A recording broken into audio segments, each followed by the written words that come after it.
La République du Congo a été proclamée et notre cher pays est maintenant entre les mains de ses propres enfants. Je ne suis pas né pour m'accrocher au pouvoir. L'idée est de ramener la paix. La population attend beaucoup de ce gouvernement. Il faudrait qu'on puisse réécrire l'histoire de notre pays. Je vous demande à tous d'oublier les querelles tribales qui nous épuisent. Comme le disait l'ancien président de la République démocratique du Congo, la République démocratique du Congo est notre seul et unique bien, le plus précieux au monde. Nous avons donc l'obligation de la chérir, de la porter chèrement dans nos cœurs et de la défendre à toutes les circonstances possibles. Notre métier de chevalier de la plume nous oblige donc d'aller partout où il y a des faits et des événements qui prennent corps sur l'espace congolais en termes d'actualité pour en parler à travers des décryptages, des analyses sur ces plateaux de l'enjeu de l'heure. Aujourd'hui, nous recevons pour vous M. Raphaël Louhoulou, qui est le secrétaire général du MSR. C'est un parti politique membre du FCC, famille et politique chère à Joseph Kabila Kabange, ancien président de la République. Avec Raphaël Louhoulou, nous allons décrypter l'actualité, bien entendu, mais nous allons nous apaisantir beaucoup plus sur la consultation de la CIME avec Dodo Kamba à l'approche des élections de 2023. Nous allons parler de Bunagana, ces territoires de Rutshuru, cette partie de la République qui continue à être sous l'emprise de l'ennemi. Alors, quelles sont les issues à proposer pour sauver la situation? La gestion de la République sous Félix-Antoine Tshisekedi et Tshilombo, nous allons critiquer les faits positifs et négatifs. Nous allons également faire appel à d'autres sujets importants qui vont surgir de l'évolution de cette émission. Ensemble, avec vous, nous recevons Raphaël Louhoulou. Bonsoir. Bonsoir. Et bienvenue à vous. Louhoulou, bonsoir, merci. C'est votre premier passage sur ce plateau des enjeux de l'heure. Quelles sont vos premières impressions? Tout va bien jusque-là. Très bien. Alors, comme annoncé, nous avions vu Dodo Kamba, avec toute son équipe de la CIME, faire la ronde de certains quartiers généraux des partis politiques, certainement à la recherche de notre type de consensus pour la beauté et la réussite du processus électoral qui nous promet les élections de 2023. Déjà, vous pensez que la CIME est dans une bonne démarche? Je pense que si la démarche était bonne, cette commission n'allait pas faire la ronde telle qu'elle est en train de faire par rapport au processus électoral. Si elle est aujourd'hui en train de prendre son bâton de pèlerin pour aller voir les responsables de l'opposition, c'est parce que effectivement ils viennent de se rendre compte que les choses ne marchent pas bien, et à cette allure, elles ne marcheront pas bien. Ça veut dire que la CENI est en train d'aller droit au mur. Et en tant que père des églises, ils vont voir les autres à la recherche du consensus, vous l'avez dit. Ces consensus tant manqués au début, lorsqu'on constituait le bureau de la CENI. C'est dire qu'aujourd'hui, les confessions religieuses sont rattrapées par leurs propres erreurs. Apparemment, ça fait la fête de votre camp politique. Non, vous vouliez à tout prix qu'ils échouent pour que vous reveniez dire, voilà, nous avions promis et ça nous rattrape. Aucunement. Ça nous donne beaucoup de regrets, beaucoup de chagrin, parce que les gens ont refusé d'écouter. Notamment, nous, les FCC, nous avions donné notre position dès le départ. Nous avions dit qu'il était important de trouver le consensus autour de la désignation du président de la CENI, autour de la composition du bureau de la CENI. Mais on n'a pas voulu nous croire. Et voilà qu'aujourd'hui, vous savez, il y a quelqu'un qui a dit « L'histoire ne saute pas. Si elle saute, elle recommencera tôt ou tard là où elle a sauté. » Nous sommes en train d'aller tout bonnement vers l'endroit où l'histoire de la CENI avait sauté. Nous ne disons pas que les gens qui constituent la CENI aujourd'hui ne sont pas capables. Ils le sont, certes. Il y a des valeurs parmi eux. Mais la procédure pour y arriver était biaisée, si bien que le résultat l'est aujourd'hui, à mi-parcours, si on peut ainsi dire. Mais nous osons croire que les uns et les autres, en mettant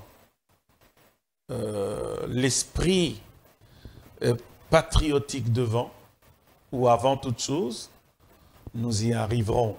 L'essentiel, c'est d'aller aux élections, pas avec un triomphalisme déjà, mais d'aller aux élections, que nous ayons des élections qui soient libres, transparentes, inclusives. Vous ne pensez pas, Raphaël Loulou, que l'histoire vous rattrape? Parce que vous vous rappellerez que pendant que vous étiez dans les affaires, c'était la même situation. L'opposition n'était jamais d'accord avec le président de la CENI, de tous ceux qui se sont succédés à ce poste, mais du moins, il y avait des élections et vous demandiez la compréhension de cette opposition pour pouvoir se retrouver à la barque. Vous savez, l'histoire peut rattraper tout le monde. C'est vrai. Mais entre celui qui a été ou qui a commis des erreurs et qui les a corrigées et celui qui n'a pas encore commis les erreurs, je crois que c'est mieux d'écouter celui qui a commis les erreurs et qui les a corrigées. Mais nous, à notre époque, parce que vous y faites allusion, à notre époque, nous étions ouverts à toute sollicitation, à tout avis qui pourrait venir de l'extérieur, de l'opposition, de l'époque. Voilà pourquoi même au sein de la CENI, à l'époque, parce qu'il était question de la division ou de la répartition des postes d'après les tendances politiques, c'est un peu malsain lorsque la CENI, dans ses intentions premières, doit être apolitique. Mais au moins, les forces politiques ont envoyé des délégués. Mais on a vu des délégués, même de l'opposition, être envoyés par certains partis politiques ou de familles politiques de l'opposition à la CENI. Mais au jour d'aujourd'hui, est-ce que vous avez quelqu'un qui vient d'une autre famille politique à part les gens qui ont accepté d'aller à l'Union sacrée? C'est déjà, le départ était mauvais. On aurait pu. Moi j'accepte qu'il y ait divergence de point de vue. Mais au moins dans la composition, la constitution de la CENI, du bureau de la CENI, on ne pouvait pas prendre les gens qui sont d'obédience de l'Union sacrée sellement pour que la CENI devienne monocolore et que la CENI ne travaille que pour l'Union sacrée. C'est ce qui dérange. Parce que déjà, nous avons vu des signaux que la CENI était en train de préparer le lit de l'Union sacrée, même aux élections. Rappelez-vous, Raphaël Loulou, à une certaine époque, l'UDPS qui, au départ, était contre l'usage des machines à voter pour aller aux élections en 2018, est revenu à sa décision pour dire avec ou machine à voter, nous irons aux élections aujourd'hui. L'UDPS est à la tête du pays. Vous ne savez pas dire, vous aussi FCC, qu'avec ou sans la même composition de la CENI ou de la Cour constitutionnelle, nous prenons nos risques, nous allons aux élections et voir la suite. Peut-être la chance vous sourirait.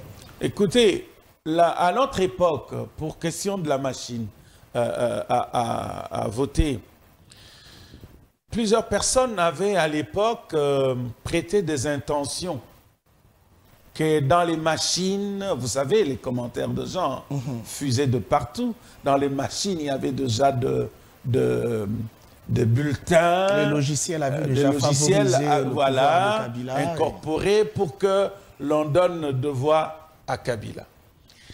Et nous avions, au cours des émissions et autres symposiums et beaucoup d'autres occasions, démontré à tout le monde que il n'y avait pas de logiciels comme ça.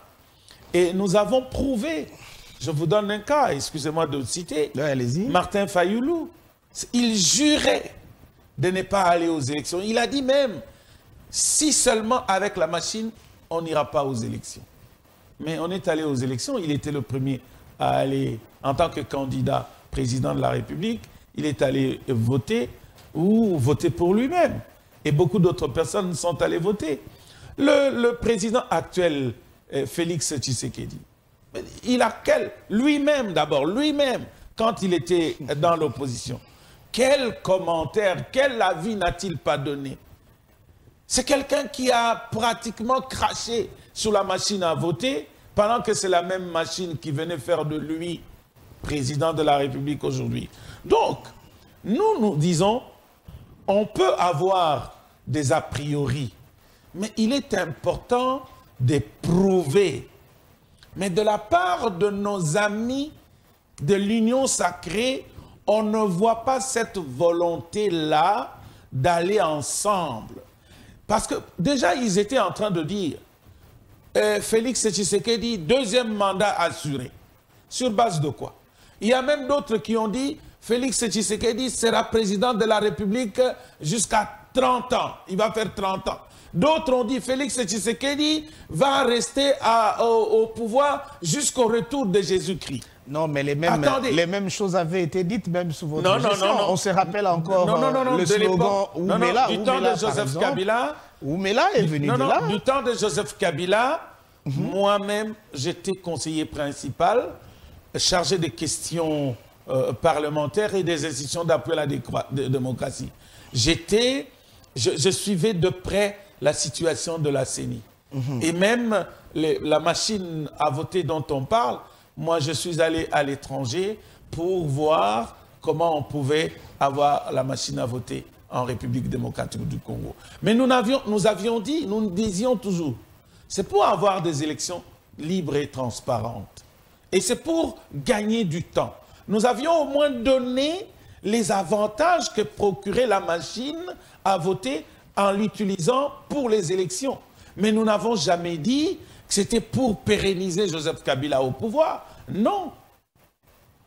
Mais aujourd'hui, il y a des gens qui les déclarent. Franchement, c'est un peu aberrant, excusez-moi, que l'on dise Félix Tshisekedi restera au pouvoir jusqu'au retour de Jésus-Christ. Félix Tshisekedi fera 30. Il y a même des responsables, des officiels. Moi, je connais un dont je tais les noms, qui dit Félix Tshisekedi va faire 30 ans. N'est-ce pas, Raphaël Loulou, que ce sont ces gens-là à la CENI.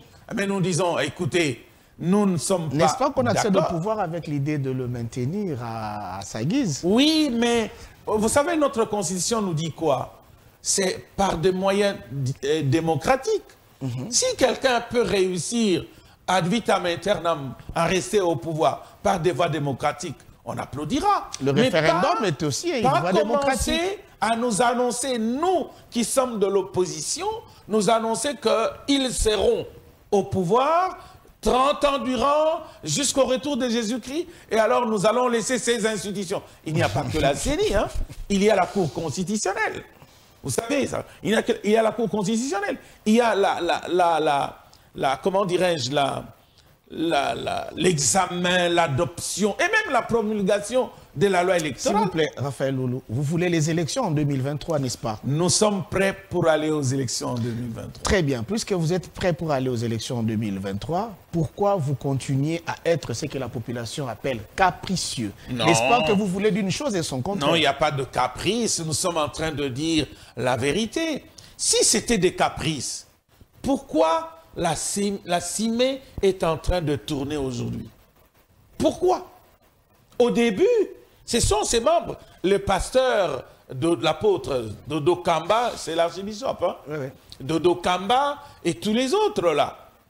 Et ils étaient en train de montrer qu'ils étaient dans le droit chemin. C'est eux, c'est qu'ils avaient décidé, les six confessions religieuses là, étaient sur 8, étaient dans le droit chemin, et on a même l'église catholique s'est retirée. Pourquoi là? L'église catholique s'est retirée, l'église protestante s'est retirée, la Cinco et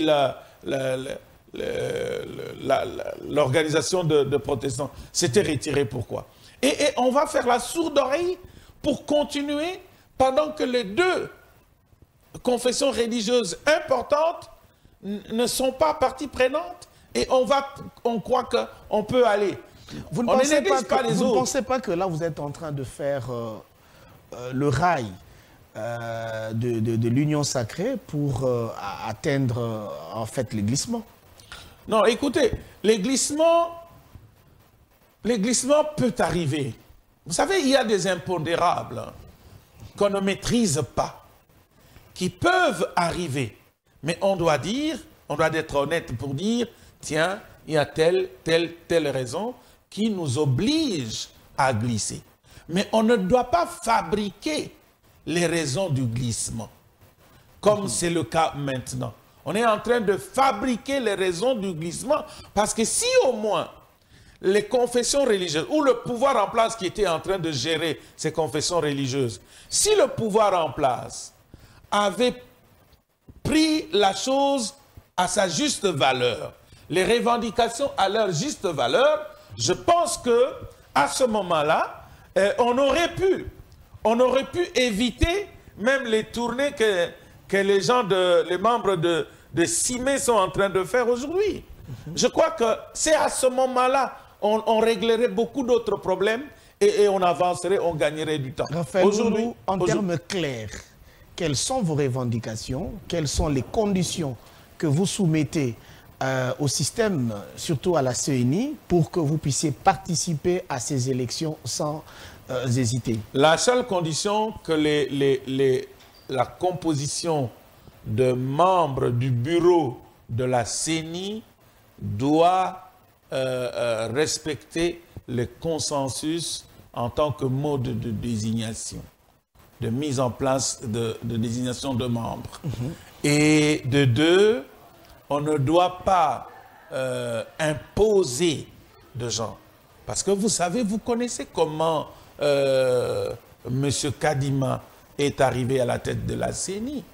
Ce n'était pas consensuellement, ce n'était pas l'avis de toutes les confessions religieuses. Même à ces niveaux-là, on aurait pu chercher par tous les moyens le consensus pour apaiser les uns et les autres. Mais ça n'a pas été le cas. Et qu'adviendra-t-il si jamais on partait aux élections sans vous? Oh, s'il y a des gens qui veulent aller aux élections sans les autres, libre à eux. Donc vous cédez la gestion de la République. Mais nous FCC, nous ne disons pas que nous ne voulons pas participer aux élections. Nous voulons aller aux élections et nous irons aux élections parce que nous nous sommes préparés à aller aux élections. Et parce que nous avons des candidats à tous les niveaux. OK. Très bien. Raphaël Woulou, vous venez de réagir par rapport à la tournée de la 6 mai. Je pense qu'on n'a pas tout dit. À nos prochaines émissions, nous allons dire davantage à ces sujets.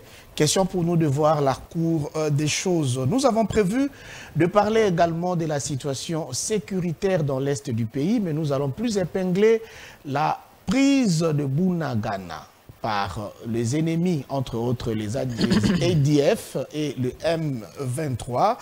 Même si on partait aux élections l'année prochaine, peut-être que Bunagana ne pourra pas participer, c'est-à-dire la population de ce coin de la République. Vous pensez qu'il y a vraiment des issues pour que nous puissions nous débarrasser de ces ennemis et de la situation de l'insécurité dans cette partie de la République? À mon avis, je reste toujours optimiste que nos compatriotes de cette partie de la République, de l'Est du pays, Bunagana et les autres, et le Grand Nord en général, vont aller aux élections avec nous. Ils participeront aux élections. Parce que nous ne pouvons pas être défaitistes aujourd'hui pour dire, écoutez, on ne va pas aller aux élections avec une partie de notre pays. À moins que cela soit le calcul du régime en place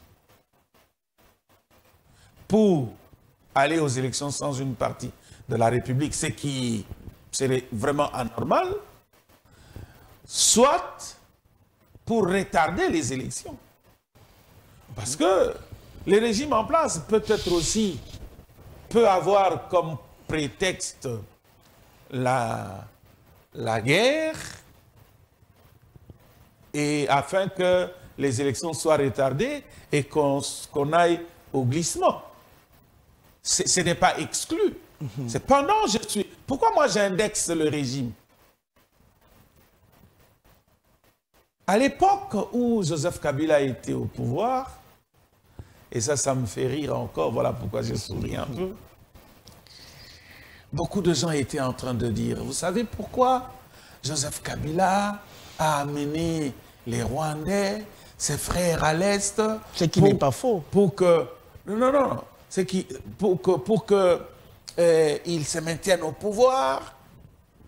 Chaque fois qu'il y avait insécurité à l'Est, c'était Joseph Kabila.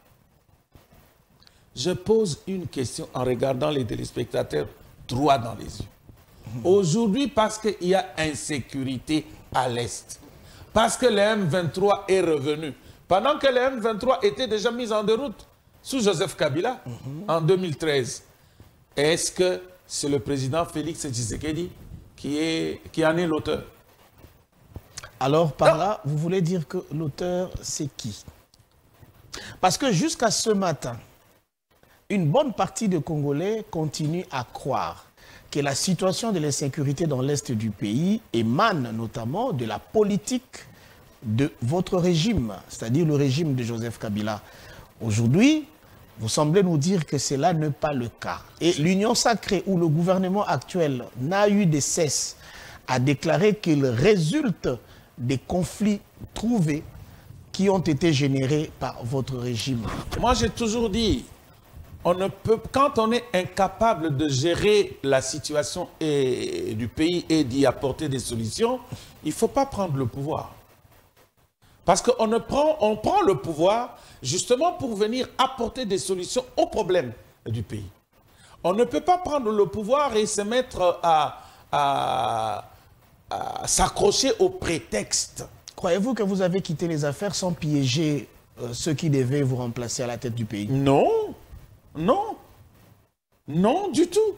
Il n'y avait pas de piège. Comment voulez-vous? Est-ce que nous avions su? Ça veut dire que nous avions préparé notre départ. À ce moment-là, nous avons laissé des pièges.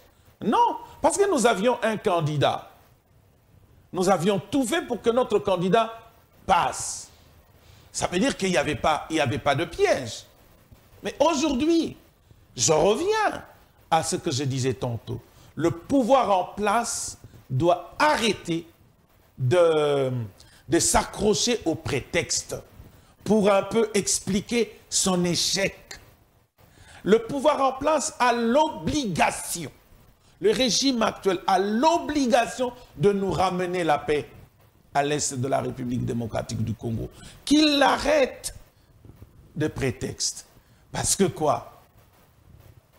Même si, à l'hypothèse que le régime passé a laissé l'insécurité qu'il a créée, mais en 4 ans, ce régime actuel est incapable de mettre fin à l'insécurité? Est-ce qu'il faut toujours s'accrocher pour dire non, c'est le régime de Joseph Kabila? On a eu des cesse de dire qu'il y a des tireurs de ficelles. Non, il faut reconnaître. Ces tireurs de ficelles seraient même présents au sein du Parlement. Ça se comprendrait. C'était ça l'argumentaire à l'époque où nous étions en coalition. Mais après la coalition, au moins nous avions vidé le prétexte. Le prétexte est vidé. Aujourd'hui, si le régime de Félix Tshisekedi n'arrive pas à restaurer la paix à l'est de la République démocratique du Congo, c'est ce régime-là qui est incapable et défaillant. Parce que si à l'est, il se pose un problème, vous n'allez pas me dire, si à l'est, nous avons laissé, nous, de pièges, est-ce que à Kwamouth aussi? Parce qu'aujourd'hui, à Kwamouth, il y a de l'insécurité. Oui, c'est un conflit ethnique. Le chef de l'État a fait un effort. Qu'il faille savoir, il a réuni les autorités traditionnelles. C'est sous le régime de Félix Tshisekedi qu'il y a des ethnies en République démocratique du Congo qui se rentrent dedans. Ce qui n'a jamais été le cas avant. Oui, avant, on parlait de gens de l'extérieur qui venaient attaquer la RDC. Mais aujourd'hui, vous avez des ethnies congolaises qui se battent entre elles, qui s'entretuent, qui s'égorgent. À Kwamouth, aujourd'hui, les camions qui devaient quitter, ou les bus qui devaient transporter les gens de Kinshasa vers Bandundu-Ville ne circulent pas. Il y a des élèves qui devaient aller, qui étaient en vacances à Kinshasa et ailleurs, qui devaient rentrer dans le Bandundu. Ils ne sont pas encore allés, ils sont jusqu'aujourd'hui à Kinshasa. Vous avez, et il y a des gens du Congo qui rentrent déjà presque dans ce conflit. D'accord? Est-ce que ce régime est fier de dire nous devons aller aux élections dans ces conditions-là? Non. Et qu'il arrête de prétexte. En termes de gestion des conflits, nous disions, oui, en termes de gestion ce régime doit gérer ce conflit pour nous ramener la paix à l'est de la République démocratique du Congo et partout ailleurs. J'ai ouï dire, sous le régime, excusez-moi, sous le régime de Kabila, il y a eu des coupeurs de route sous la route pour aller au Congo central. Est-ce que c'était le cas avant? Non. Katakata, c'est sous Kabila. Enyele, c'est sous Kabila. Et Toko, c'est sous Kabila. Oui. Les Kamouinantsapou, c'est sous Kabila. Oui, et on peut compter encore... Non, on avait réussi à l'époque à mettre fin à tout ça. Les Katakata, on n'en parle plus. Les Enyele, on n'en parle plus. Les Kamouinantsapou, on n'en parle plus. Mais aujourd'hui, Kwamouth, c'est à la table. Hein? D'accord. Ouais, la solution est en cours. Bunagana, récemment, Bunagana, et ça fait 2 mois et demi que les troupes rwandaises sont à Bunagana. Ça veut dire que Bunagana est sous occupation rwandaise aujourd'hui. Nonobstant les quelques accommodations qu'on est en train de faire, force régionale, ou la République démocratique du Congo. On va y arriver. Oui, on y arrive. Raphaël Loulou, non, maintenant que Vital Kamerhe... Reconnaissons que ce régime est incapable de nous ramener la paix. Bunagana sous occupation. Allons-nous aller aux élections avec Bunagana occupé? Non, nous demandons au commandant suprême, avec les forces armées de la République démocratique du Congo, de tout mettre en œuvre pour que la paix revienne à l'est de la République démocratique du Congo et que la paix soit réinstaurée à travers toute la République, que nous allions aux élections de manière paisible. Très bien. Puisque nous parlons de Bunagana, Vital Kamerhe est en tournée dans la partie est de la RDC. Dans son message, il a dit que l'essentiel de sa tournée, c'est pour la paix. Ce n'est pas une tournée politique, mais une tournée pour communiquer, pour faire la paix. Est-ce que vous pouvez envoyer un message maintenant à Vital Kamerhe concernant Bunagana dans le cadre de sa tournée? Non, vous savez, Vital Kamerhe, c'est un frère, je le salue là où il est. Et vous savez, depuis qu'il est arrivé à Goma, il n'a fait aucun commentaire sur la gestion politique de la RDC. C'est ça notre thématique aujourd'hui. Connaissant VK, s'il n'aborde pas la question politique, lui qui est un animal politique, si je peux ainsi dire, c'est qu'il y a un problème. C'est beau quand ça sort de vous. Mais oui, c'est qu'il y a un problème. Vous voyez Vital Kamerhe arriver à Goma, arriver à l'Est, n'est pas parler de politique. Il dit tout simplement, je suis venu vous voir, vous remercier parce que vous m'avez soutenu dans les difficultés que j'ai connues. Je suis venu vous voir pour vous dire, pour dire que je suis en train de partager avec vous la douleur que vous avez. Mais il ne parle pas politique, il ne parle pas gestion politique. Ce n'est pas Vital Kamerhe. Ça veut dire qu'il y a un problème.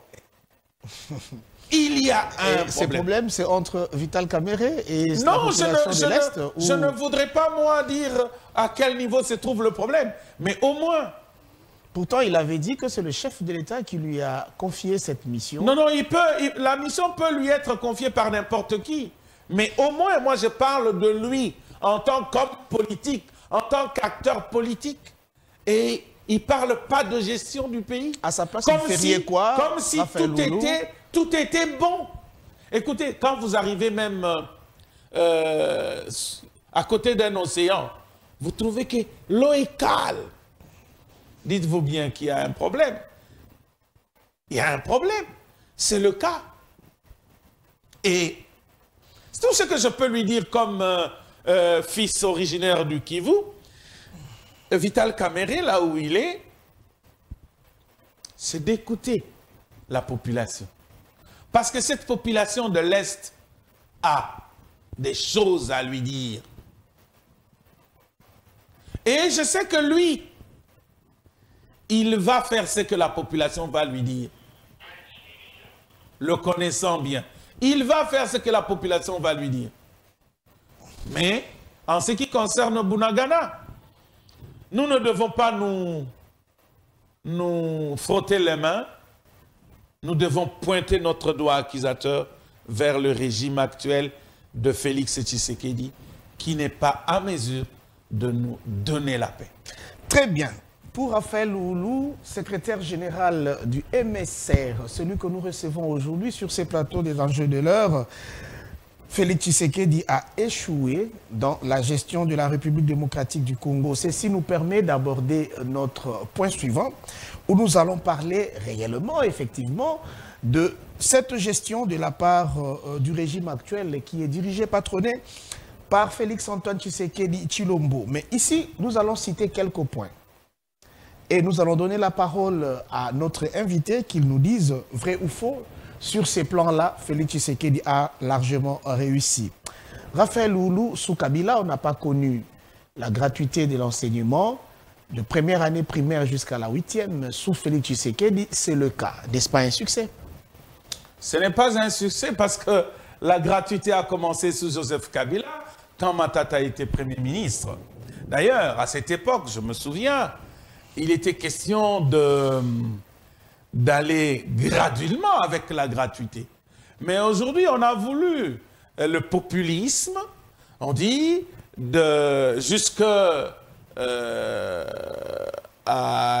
avant, on disait même jusqu'à l'enseignement des bases. C'est après qu'on a rectifié.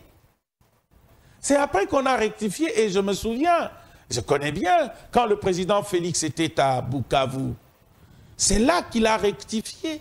Raphaël Loulou, plus de 2 millions d'enfants ont emprunté aujourd'hui le chemin de l'école. Ces enfants qui restaient encore à la maison, faute de moyens de la part de leurs parents pour payer les Minerval. Vous ne voyez pas que c'est une avancée significative? Mais c'est bien beau ça, c'est bien beau. Pour quel rendement? Une classe de 40 élèves qui reçoit 90 élèves. L'enseignant n'est même pas en mesure de suivre individuellement les apprenants, et vous allez me dire tout simplement parce que on a rempli le nombre d'élèves dans des salles de classe, c'est une avancée. Mais c'est pour quel rendement? Et quand vous avez des élèves qui sont assis à même le sol, et ça c'est une avancée. Non. Vous savez, quand il y a la gratuité ce n'est pas une mauvaise chose. C'est une bonne chose, nous soutenons. D'accord? Mais parce qu'il y a gratuité, le nombre d'enfants doit nécessairement augmenter. D'accord? Et il faudrait aussi revoir la structure d'accueil. Est-ce que le nombre de salles ont augmenté? Est-ce que la grandeur de salles a augmenté? Est-ce que le nombre de bancs a augmenté? Non. Mais pourquoi cette gratuité? Allez voir, vous êtes journaliste, allez avec votre micro-baladeur un jour dans des salles de classe. Allez voir comment les enseignants sont en train de peiner pour enseigner. Ils sont en train d'enjamber pratiquement les élèves qui sont assis à même le sol. Est-ce que nous allons applaudir pour dire que c'est une avancée? Ce n'est pas une avancée du tout. On recule. Parce qu'à la fin, l'enseignant doit être à mesure de connaître l'enfant. L'enseignant ne connaît pas les enfants. Il ne travaille qu'avec un petit groupe d'enfants. Les autres, il les abandonne. Et à la fin de l'année, c'est quel résultat? Très bien. Raphaël Oulou. Donc la gratuité, dans cette dimension-là, sur le plan de rendement, c'est un échec. C'est un échec parce que même les enseignants s'en plaignent. Vous savez quoi? Il y a une prime de gratuité. L'enseignant de Kinshasa bénéficie d'une prime différente de l'enseignant de l'arrière-pays. Pendant que ils sont tous enseignants. Pourquoi la prime doit être différente? Les enseignants de Kinshasa ont une prime un peu consistante, mais les enseignants de l'intérieur, pas plus loin qu'ici dans le Congo central ou dans le Bandundu. Je ne voudrais pas parler d'autres provinces éloignées. Par exemple, le Bazouélé ou le Haut-Ouélé. Mais ici, est-ce que ça se justifie? Le train social n'est pas le même. Non, la capitale, on ne peut pas faire ça. C'est une prime. Une prime, c'est un peu comme une faveur qu'on donne à quelqu'un, à tous les enseignants. Et ça doit être uniforme. Très bien. Raphaël Oulou, il y a des sujets, il y a des points qu'on ne saura pas développer à ces 45 minutes pour convaincre. Je suis disposé, même si vous m'appelez une autre fois. À vous rappeler une autre fois pour que l'on puisse parler des points aussi importants que nous allons sacrifier aujourd'hui. Nous sommes vraiment à la fin de notre émission. Nous ne pouvons pas la clôturer sans pour autant parler en quelques minutes, 2 ou 3, de votre formation politique qui est le MSR. MSR, quel message? Le mouvement social pour le renouveau, le parti politique dont je suis secrétaire général, et Joseph Kabila est l'initiateur, était un parti politique qui a pignon sur rue en République démocratique du Congo. Le message aujourd'hui, c'est que nous sommes en train de nous préparer pour aller aux élections. Et dans toutes nos fédérations, nous sommes en train de revoir les choses pour nous apprêter à aller aux élections. C'est un peu comme la fédération du Haut-Katanga.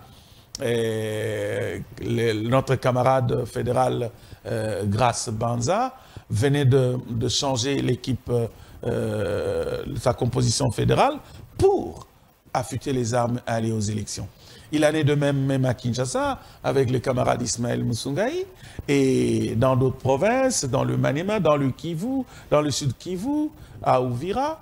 Et nous sommes en train de nous préparer à aller aux élections. Donc pour nous, les MSR, cap vers les élections en 2023. Vous êtes au FCC, vous êtes également à l'Union Sacrée. Ça ne vous gêne pas de parler de ce parti qui autrefois avait du mal à mieux définir son auteur réel? Non, laissez-moi vous rafraîchir la mémoire. C'est votre dernière intervention. Oui, d'accord. Le MSR n'est pas membre de l'Union Sacrée.